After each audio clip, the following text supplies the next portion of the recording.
एक शहर की लड़की जिसका नाम रीचा था, वह गांव के एक लड़का जिसका नाम सुमित था, उससे फेसबुक पर प्यार हो गया। सुमित ने उसे अपने गांव बुलाया और दोनों ने शादी करने का फैसला किया। सुमित ने रीचा को अपने एक दोस्त के घर छुपा दिया ताकि उसे समय मिल सके, ताकि वह अपने माँ बाप को इस शादी के लिए राजी कर सके। उधर सुमित का दोस्त जिसका नाम रोहित था, वह इतनी सुंदर लड़की को देखकर सोच रहा था कि इसको किसी भी तरह अपना बना लूंगा। रोहित अमीर था और उसके पास बहुत से घर भी थे। वह रीचा से बोला कि क्या तुमने सुमित का घर देखा है? रीचा बोली नहीं। तब रोहित बोला आज शाम तुम मेरे साथ मेरे कार में चलना। दोस्तों, कहानी जितना सिंपल आपको लग रहा होगा उतना है नहीं। कहानी बहुत मजेदार है, तो अंत तक जरूर देखें और पसंद आए तो लाइक शेयर सब्सक्राइब जरूर करें। दोनों शाम में सुमित के घर की तरफ कार से गए। रोहित ने रीचा को एक पुराने घर दिखाते हुए कहा कि देखो यही है सुमित का घर। रीचा बोली क्या दिक्कत है? तो रोहित बोला इतने सुंदर और तेज हो तुम, तो क्या तुम यहाँ रह लोगी? रीचा बोली हाँ बिल्कुल, घर कैसा भी हो सुमित मुझे बहुत प्यार करता है और इसलिए वह मुझे प्यार से यहाँ रखेगा। रोहित को पता चल गया था कि ऐसे काम नहीं चलेगा। रीचा को अपनी दौलत और रईसी दिखानी ही होगी।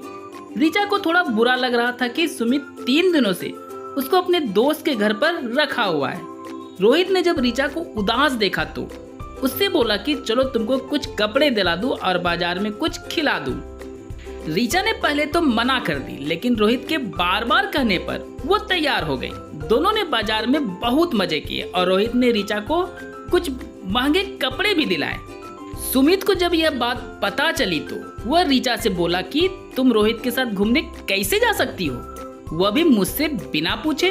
रीचा बोली कि तुमको जरा भी चिंता है मेरी, मैं कैसे रह रही हूँ और तुम ही तो मुझे अपने दोस्त के पास रखे हो।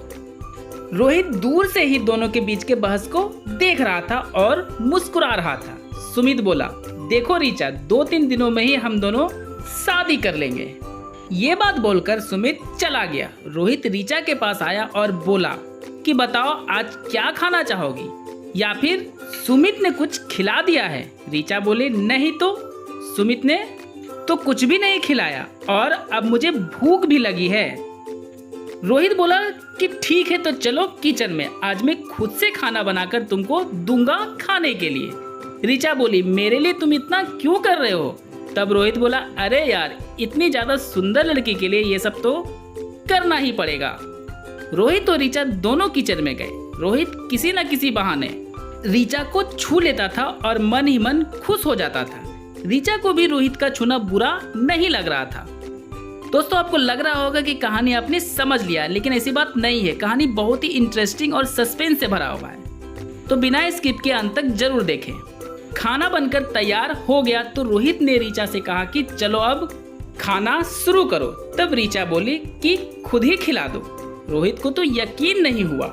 अपनी मन की भावना को रोककर वह रीचा को देखकर मुस्कुराया और फिर उसे अपने हाथों से खिलाने लगा। कुछ खाने के बाद रीचा बोली अब मैं खुद से ही खा लूंगी, तो तुम अपना खाना खा लो। रोहित भी अब खाने लगा और रीचा को देखकर मुस्कुराने लगा। रीचा रोहित के मन में चल रहे ख्यालों को समझ रही थी। रोहित जब सोने जाने लगा तब रीचा बोली कि क्या तुम मुझसे प्यार करते हो? रोहित बोला हाँ बहुत ज्यादा। रीचा बोली कि क्या कर सकते हो मेरे लिए? तो रोहित बोला कुछ भी। रीचा मुस्कुराए और बोली कि आज मैं अपने कमरे का दरवाजा बंद नहीं करूंगी। यह बोलकर रीचा कमरे में चली गई और सुमित से फोन पर कुछ समय बात की। आधी रात को रोहित रीचा के कमरे में आया और रीचा को अपनी बाहों में भर लिया। सुमित को रीचा ने फोन करके बुला ली थी और वह पहले से ही रीचा के कमरे में था। जब रोहित को लगा कि रीचा का बदन थोड़ा अलग लग रहा है तो उसने चादर हटाकर देखा तो वह रीचा नहीं सुमित था, जो रीचा के जगह पर सोया था। रीचा ने तब सुमित से कहा कि अब बताओ तुम, जब मैंने तुमसे कहा कि तुम्हारे दोस्त की नीयत अच्छी नहीं है तो तुमने विश्वास नहीं किया।